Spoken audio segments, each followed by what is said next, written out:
നിയമസഭയിലേക്ക് അഞ്ചാം മത്സരത്തിന് ഒരുങ്ങുകയാണ് ഡോക്ടർ എൻ ജയരാജ്.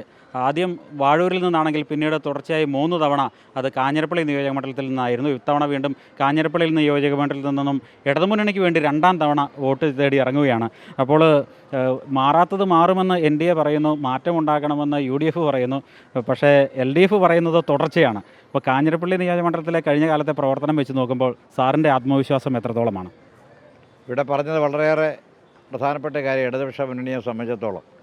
കാരണം ഇടതുപക്ഷ മുന്നണിയുടെ കഴിഞ്ഞ 10 വർഷക്കാലത്തെ വികസനത്തിൻ്റെ തുടർച്ച നമ്മുടെ ഈ തെരഞ്ഞെടുപ്പിൽ പ്രധാനമായിട്ട് ഉയർത്തിക്കാണിക്കുന്ന നമ്മുടെ ഏറ്റവും പ്രധാനപ്പെട്ട സന്ദേശം ജനങ്ങളോട് പറയാനുള്ളത് 10 വർഷക്കാലമായി കേരളത്തിൽ നടന്നിട്ടുള്ള വികസന പ്രവർത്തനങ്ങൾ അത് സമാനതകളില്ലാത്തതാണ്. ആ വികസന പ്രവർത്തനങ്ങൾ ഇനിയും തുടരുക എന്നുള്ളതാണ്. വികസന പ്രവർത്തനം മാത്രമല്ല, യഥാർത്ഥത്തിൽ ക്ഷേമ പ്രവർത്തനങ്ങൾ സമസ്തമായ മേഖലയിൽ കേരളത്തിൻ്റെ വികസനത്തെക്കുറിച്ച് ചർച്ച ചെയ്യുമ്പോൾ ഏതൊക്കെ മേഖലകളാണ് നമ്മൾ സ്പർശിക്കാതെ കടന്നുപോയ മേഖലകളില്ല. അങ്ങനെ ഒരു സർവ്വതല സ്പർശിയായ വികസന പരിപ്രേക്ഷ്യത്തെ കേരളത്തിൽ ആവിഷ്കരിക്കാൻ ഇടതുപക്ഷ മുന്നണി കഴിഞ്ഞു എന്നുള്ളതാണ് ഈ തെരഞ്ഞെടുപ്പിൽ നമ്മൾ ഉയർത്തുന്ന ഏറ്റവും പ്രധാനപ്പെട്ട കാര്യം. അത് തുടരുക എന്നുള്ളതാണ് ഈ തെരഞ്ഞെടുപ്പിൻ്റെ ഏറ്റവും പ്രധാനപ്പെട്ട മുദ്രാവാക്യങ്ങളിലൊന്ന്. ഈ കാഞ്ഞിരപ്പള്ളി ബൈപ്പാസ്, മണിമല കുടിവെള്ള പദ്ധതി, ഇത്തരം വിഷയങ്ങളിൽ ഒരു കാലതാമസം ഉണ്ടായോ? കാഞ്ഞിരപ്പള്ളി ബൈപ്പാസിൻ്റെ ചരിത്രമെന്ന് പറയുന്നത്, കാഞ്ഞിരപ്പള്ളി ബൈപ്പാസിൻ്റെ ചിന്തകൾ തന്നെ ആരംഭിക്കുന്നത് ഞാൻ MLA ആയി കടന്നു വരുന്ന സമയത്തല്ല. ഇതിൻ്റെ ഈ സ്കീം തയ്യാറാക്കുന്നത് അന്ന് അൽഫോൺസ് കണ്ണന്താനത്തിൻ്റെ കാലത്താണ്. പക്ഷേ പിന്നീട് ഭൂമി ഏറ്റെടുക്കുന്നതുമായി ബന്ധപ്പെട്ട് കോടതിയിലേക്ക്, ബഹുമാനപ്പെട്ട ഹൈക്കോടതിയിൽ കേസുണ്ടായി. ഹൈക്കോടതിയിലെ കേസ് 6-7 വർഷക്കാലം ഇങ്ങനെ അനന്തമായിട്ട് നീണ്ടു. ആ കാര്യത്തിൽ ഒരു തീരുമാനം ഉണ്ടാകാതെ മുൻപോട്ട് പോകാൻ കഴിഞ്ഞില്ല. അത് സ്റ്റേയിൽ കിടക്കുകയായിരുന്നു. ആ സ്റ്റേ എല്ലാം വെക്കേറ്റ് ചെയ്ത് കഴിഞ്ഞപ്പോഴത്തേക്ക് കേരളത്തിൽ ഇന്ത്യയിൽ നിലവിലുണ്ടായിരുന്ന ഈ ലാൻഡ് അക്വിസിഷൻ ആക്ട്, ഭൂമി ഏറ്റെടുക്കുന്നത് പഴയ നിയമപ്രകാരമാണ് ഇവിടെ ഏറ്റെടുക്കാൻ ശ്രമിച്ചത്. ആ നിയമം തന്നെ ഇല്ലാതായി. 2013 പുതിയ നിയമം നിലവിൽ വരുന്നു. അതാണ് ഫെയർ കോമ്പൻസേഷൻ ആക്ട്. 2013 നിയമം പാസ്സാക്കിയെങ്കിലും അന്നത്തെ കേരളത്തിൽ 2 വർഷക്കാലം ചട്ടമുണ്ടാക്കാൻ കാലതാമസം ഉണ്ടായി. ആ കാലതാമസ കാലത്ത് ഒരിക്കലും ഭൂമി ഏറ്റെടുക്കൽ നടപടിയായി മുമ്പോട്ട് പോകാൻ കഴിഞ്ഞില്ല. 2016 തൊട്ടാണ് ഈ നടപടി ആരംഭിക്കുന്നത്. പക്ഷേ ആ സമയത്താണ് കേരളത്തിൽ 2 പ്രളയങ്ങൾ, അതിനുശേഷം ഉണ്ടായ കോവിഡ്. ഈ 4 വർഷക്കാലം നമ്മുടെ ഇത് നഷ്ടപ്പെട്ടു പോയി. അതിൻ്റെ ഹാങ് ഓവറിൽ നമ്മളൊന്ന് രക്ഷപ്പെട്ട് വന്നത് തന്നെ ഒരു 2020 ശേഷമാണ്. ബാക്ക് ബോൺ കൺസ്ട്രക്ഷൻ എന്ന് പറയുന്നൊരു ഗുജറാത്തി കമ്പനിയാണ് ഈ വർക്ക് എടുത്തത്.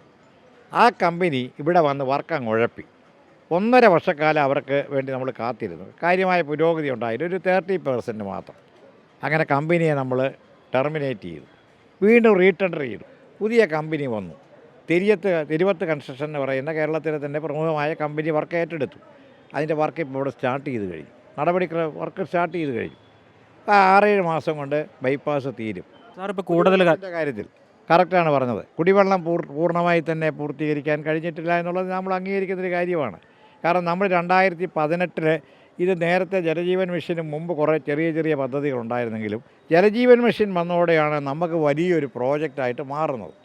അപ്പോൾ ജലജീവൻ മിഷൻ വന്നു കഴിഞ്ഞപ്പോൾ ഉണ്ടായ പ്രശ്നം കേന്ദ്ര സംസ്ഥാന സർക്കാരുകളുടെ പദ്ധതിയാണ്. ഈ വർക്കെടുത്ത പല കരാറുകാരും യഥാർത്ഥത്തിൽ സമയബന്ധിതമായി കൃത്യമായി ചെയ്യുകയില്ല. രണ്ടാമത്തെ കാര്യം, PWDയും വാട്ടർ അതോറിറ്റിയും ഇലക്ട്രിസിറ്റി ബോർഡും എല്ലാമായിട്ട് ബന്ധപ്പെട്ട ഒരുപാട് നൂലാമാലകൾ ഇതിൻ്റെ വർക്കിനകത്തുണ്ട്. PWD സാങ്ഷൻ വേണം. ഒരു വർക്ക് ഇന്നലെ തീർന്നതാണെങ്കിൽ 2 മാസം കഴിഞ്ഞ് മാത്രമേ, 2 വർഷം വരെ അതിൻ്റെ പരിപാലന കാലയളവ് കഴിയാതെ അത് കൊടുക്കുകയില്ല. ഇത്തരം കാര്യങ്ങൾ ഇതിൽ ലാഗ് ചെയ്യുന്നൊരു ഘടകമാണ്. പക്ഷേ എങ്കിലും ഒരു 50% കൂടുതൽ പൂർത്തീകരിച്ചിട്ടുണ്ട്. എനിക്ക് തോന്നുന്നു ഈ ഇപ്പം സെൻട്രൽ ഗവൺമെൻറ് ഇതിനകത്ത് ഇപ്പോൾ സാങ്ഷൻ കൊടുത്തിട്ടുണ്ടല്ലോ 2018 വരെ, 2028 വരെ.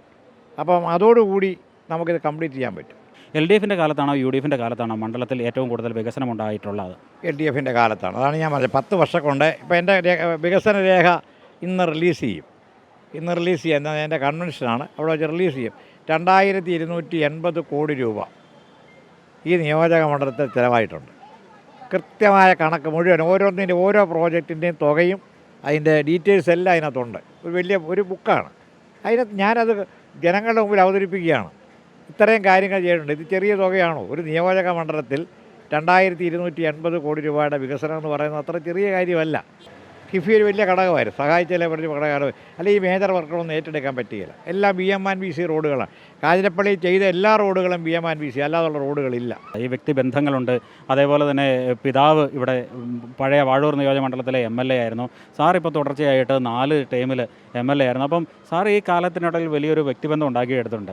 ഇതൊക്കെ എതിർ സ്ഥാനാർത്ഥികൾക്ക് ഒരു വെല്ലുവിളിയായി മാറുന്ന ഘടകം തന്നെയാണോ?